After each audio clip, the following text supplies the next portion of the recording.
За сайн байна уу? Нэгтлэн бодох бүртгэлийн хичнээн ангийн оюутан Ариу Хүслэн байна. Өнөөдөр би менежментийн сэтгэлгээний үүсэл хүчлийн талаар ярина. За менежментийн сэтгэлгээний үүсэл хүчлэлдөө би менежментийн үүсэл хөгжил үе шатууд менежментийн хөгжлийн үед байгаа гол төлөөлөгчдийн талаар ярина. За менежментийн сэтгэлгээний үүсэл хөгжил. Менежмент нь нийтний соёл иргэншлийн сүнэгийн орчин үеийн корпорацийн ертөнцид хүртэл хамгийн урт замыг тулсан. Өнөө цагт ч технологи бизнесийн орчинд тасралтгүй хөгжиж байгаа тул менежментийн онол практикч мөн адилхан өсөж байгаа. За менежментийн түүхийг ойлгох нь өнөөдрийн байгууллагын үйл ажиллагааг хэрхэн хөгжүүлэх, ирээдүйн манлайлал, стратегийг төлөвлөхөд тус болдог. За менежмент гэдэг үг нь англи хэлний to manage буюу өдөртөн чиглүүлэх, латин хэлний mano agere буюу гараараа зангах чиглэл өгөх, франц хэлний managio буюу жолоодох гэсэн үнүүдийн бүтээвэр юм аа. За Итали дундад зууны үед үйлдвэрлэл эрхлэх, худалдаа наймаа хийх, өмч хөрөнгө хариуцах ажиллах хүнийг менежер хэмээн нэрлэдэг байснаас өнөө цагийн менежмент, менежер гэсэн ойлголтууд бий болсон байдаг. За өнөө цагийн менежментийг ойлгохын тулд бид эрдэнэ иргэншлүүд рүү явах ёстой. За эрдэнэ иргэншлүүд нь менежментийн суурь зарчмыг тавьсан бөгөөд өнөөдрийн менежментийн үндэсний зарчмуудын бол эхлэл болсон байдаг. За үүнд голлох нь Египт манай эртний өмнөх 3000 он. За пирамидын бүтээн байгуулалт нь нарийн төлөвлөлт, зохион байгуулалт, үүрэг хуваарлалтаас шаардсан. За фараонууд бол ажиллах хүч, нөөц, цаг хугацааг удирдах захирлыг томилсон. За Хятад манай эртний өмнөх 500 онд Сун Цзюгийн дайн борлог нам стратегийн удирдлагын зарчмуудыг танилцуулсан бөгөөд өнөө хүртэл хэрэглэгддэг. За Грек манай эртний 400 онд Сократ, Платон зэрэг философчид удирдлага засаглалын талаар явж менежментийн анхны ойлголтод төлөвлөсөн. За Ром нь манай эртний өмнөх 100-аас манай эртний 400 онд Ромын эзэдгүүр нь томоохон газар нутгаа удирдахдаа шатлсан зохион байгуулалт, харилцаа холбоо, логистикийг ашигласан байдаг. За үүнийг дагаад Италийн Ренессанс. За Италийн Ренессансын үед бол удирдлага, байгууллага, хүний потенциалыг шинжлэх шинэ арга барилыг хөгжүүлсэн байдаг.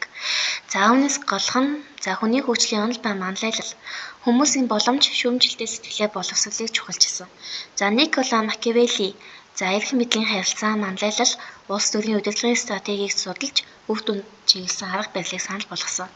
За Флоренц, Венец хотуудын улсуудын банкнууд жишээ нь Медичи гэр бүл санхүүгийн систем, давхар бүртгэл, эрсдэл удирдлагыг нэвтрүүлсэн. Энэ нь орчин үеийн бизнес, нэгтлэн бодох бүртгэлийн суурь нь болсон.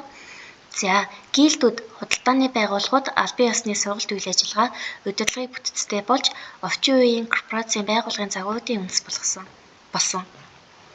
За Леонардо да Винчи зэрэг эрдэмтэд асуудал шийдвэрлэх, төсөл төлөвлөх, бүтээнч нэмэгдүүлэх арга барилыг хөгжүүлсэн байдаг. За Йоганс Гутенбергийн хэвлэлийн машин менежментийн санаа, стратеги, санхүүгийн зарчмуудыг илүү хурдан түгээх боломжийг олгосон байдаг. Үүний дараагаар аж үйлдвэрлэлийн хувьсгал ба менежментийн онолын хөгжил бий болсон. За энэ нь юу гэхээр томоохон үйлдвэрлэл, механикжуулалт, ажиллах хүчний өргөжлөлт, менежментийн шин сорилтуудыг бий болгосон. Энэ нь үр ашиг, хөдөлмөрийн удирдлага, үйл ажиллагааны хяналтыг системтэйгээр шинжлэх шийдвэр хөндлөлтийг бий болгосон байдаг. За үүнд гол хувь нэмэр оруулагчид нь Адам Смит нь үндэсний баялаг бүтээлтэй ажлын хуваарлтын ойлголтыг дэвшүүлж үйлдвэрлэлийн бүтээмжийг нэмэгдүүлсэн. За Фредерик Тейлор нь шинжлэх ухааны менежментийн эцэг эгддэг бөгөөд цаг хугацаа хөдөлгөөнийг судлах аргаар бүтээмжийг нэмэгдүүлж ажлын процессыг стандартчилсан. За Энри Файл төлөвлөлт, зохион байгуулалт, удирдах, уялдуулах хяналт POLC зэрэг менежментийн зарчмыг боловсруулсан. За Макс Вебер нь бюрократ менежмент, албан тушаал, дүрм журмыг тодорхойлох замаар байгууллагын үр ашгийг сайжруулах хөндлөлийг хөгжүүлсэн байдаг. За шинжлэх ухааны менежментийн үүсэл нь юу вэ гэхээр жижиг цэхээс том үйлдвэрлэл рүү шилжихэд хөдөлмөрийн удирдлагыг зохион байгуулалттай болгохыг шаардсан.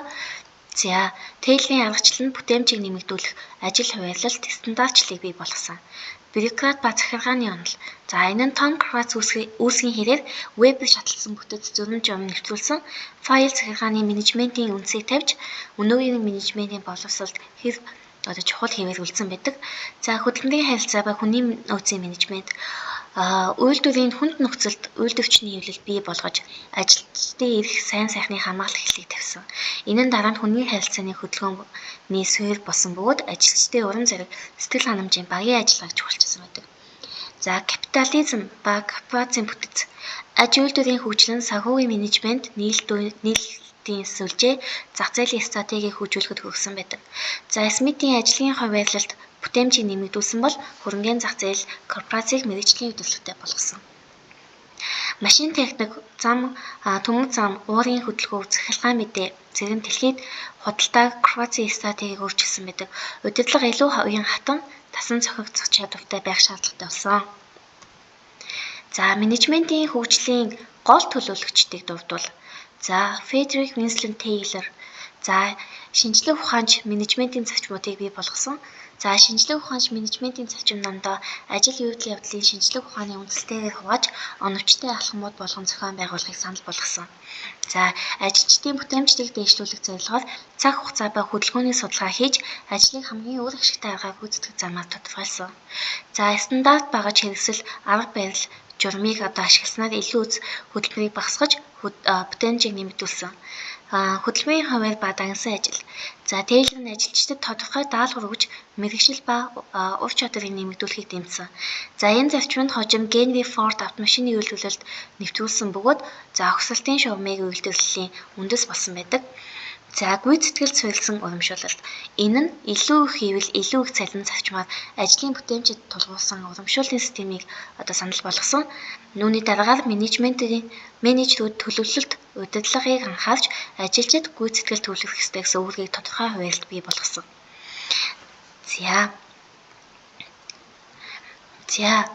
Хүний харилцааны хөдөлгөөн. Энэ хөдөлгөөн нь аж үйлдвэрүүдийн хөгжилтэд зэрэгцэн ажилтнуудыг зөвхөн машин бус харин өөрийн хэрэгцээ сэтэл хувь хөнгөх хандлагыг бий болгосон. Үүний гол төлөөлөгч нь Элтон Майо. Хоторны судалгаагаар нийгмийн хүчин зүйлсийн болон ажилтны сайн сайхан байдал нь бүтээмжид шууд нөлөөлдөгг баталсан. Абрахам Маслоу хэрэгцээний шатлалын онолдоо дэвшүүлж ажилтны сэтэл ба сэтгэл ханамжийн ажлын байранд онцолсон. Дуглас Макгрегор нь X ба Y онолыг дэвшүүлж захиран тушаах хэм маяг ба хамтран оролцох удирдлагын хэм маягийг харьцуулсан байдаг. Элтон Май ба хүний харилцааны хөдөлгөөн. Элтон Май нь менежментийн онолд хувьсгал хийсэн гол зүтгэлтнүүдийн нэг бөгөөд ажилчдын нийгмийн хүчин зүйлс, сэтгэл ханамж, ажлын харилцаанд бүтээмжид чухал нөлөөтэйг онцолсон. Түүний гол хувь нэр нь Hawthorne судалгаа. Western Electric компани Hawthorne Works хийсэн туршилтаар ажилчдын бүтээмж нь гэрэлтүүлэг, амралтын асуудлах зэрэг физик нөхцөлтэйгээс илүүтэйгээр менежерийн анхаарал, хамт олонны уур амьсгалаас хамаарч өсдгийг харуулсан. Ажлын сэтгэл ханамж ба харилцаа. Энэ нь багийн ажиллагаа, харилцаа, холбоо, эерэг ажлын орчин нь бүтээмжид шууд нөлөөлдгийг онцолж, менежерүүд ажилтнуудын сэтгэл ханамжийг дэмжих хэрэгтэй тодтогсон. Механикаас нийгмийн менежмент рүү шилжилт. Тейлорын шинжлэх ухаанч менежмент ажлын процессыг оновчтой болгоход чиглэсэн бол Майо нь ажилтны сэтгэл хөдлөл, харилцаа, хамт олонны нэгдлийг илүү чухалчилсан байдаг. Түүний орчин үеийн менежментэд үзүүлж буй гол нөлөөлөл нь ажилтнанд төлөвлөсөн удирдлага. Орчин үеийн менежмент нь ажилтны оролцоо, эдгэх сэтгцэн эрүүл мэндийг чухалчилдаг. Байгууллагын соёл ба багийн ажиллагаа. Багийн хамтын ажиллагаа нээлттэй харилцааг дэмжиж Майогийн харилцааны ач холбогдлыг тусгаж байгаа. Уян хатан ажил ба сайн сайхан байдал. Алсын ажлын болон хувийн амьдралын хэцүүд, сэтгцэн эрүүл мэндийн санаачлах зэрэг нь ажилтны хэрэгцээнд анхаарсан хүний харилцааны хөдөлгөөний үргэлжлэл байгаа. Хувь хүний хөгжүүлэх мандлал. Орчин үеийн эрдэмтдүүд зөвхөн тушаах бус харин туслах, чиглүүлэх, урамшуулах замаар багийг удирддаг. Үүний дараагаар орчин үеийн менежментийн хөгжлүүд буюу 50-аас 1980 оны хөгжил. Дэлхийн зах зээлийн өргөжлөлт болон технологийн дэвшилттэй уялдалд нь менежментийн онолууд нь үр ашиг, стратеги, манлайлал төвлөрөх болсон. Орчин үеийн менежментийн гол төлөөлөгчд нь Peter Drucker. Зорилгоор удирдах арга буюу MBO-ыг нэвтрүүлж байгууллагын зорилго тодорхойлох болон ажилтны оролцоог онцолсон. Майкл Форбс нь стратегийн менежментүүдийн загваруудыг боловсруулж өсөлтөнд болон бизнесийн стратегийг шинжлэх 5 хүчин зүйлсийн загвараар алдартай. William Edwards Deming нийт чанарын удирдлага буюу TQM-ийг санаачилж тасалдаггүй сайжруулалт ба хэрэглэгчдийн сэтгэл ханамжид төлөвлөсөн байдаг. 21-р зууны менежмент, agile, digital бас тогтвортой хандлагууд. За өнөө үед менежментийн практик нь ноён хатан байдал, дижитал шилжилт, тогтвортой байдалтыг төвлөрөх болсон. За гол чиглэл нь agile менежмент буюу анх програм хангамж хөгжүүлэлтэнд бий болсон. Уян хатан байдал хамтын ажиллагаа хурдан тусан зохицох байдлыг чадварыг чухалчилдаг. За дижитал шилжилт AI, Big Data, за алсын ажил зэрэг нь байгууллагын үйл ажиллагааны хэм маягийг өөрчилж байгаа. За тогтвортой байдал ба ёс зүйтэй удирдлага. Байгууллагууд CSR компани нийгмийн хариуцлага ба ёс зүйд удирдлагаар урт хугацааны үн цэнийг бий болгохыг зорьж байгаа. За contingency ба system management ба менежментийн онолын хувьсэл. За 20-р зууны дунд үед бизнесийн орчин улам нарийн төвхтэй болж шинжлэх ухаанч менежмент, бюрократ менежмент зэрэг хатуу загварууд динамик таамаглагч нөхцөлтэй үр дүнтэй ажиллахгүй болсон. За contingency онол нь болохоор байгууллагын менежмент нь нөхцөл байдлаас хамааран уян хатан байх ёстойг онцлсон. За system management нь байгууллагын нийтлэг системийг нэг хэсэг гэж үзэж бүх элементүүдийг харгалзан зохицуулах хандлагыг хөгжүүлсэн байдаг. За ингээд анхаарал тавьсан явдал баярлалаа.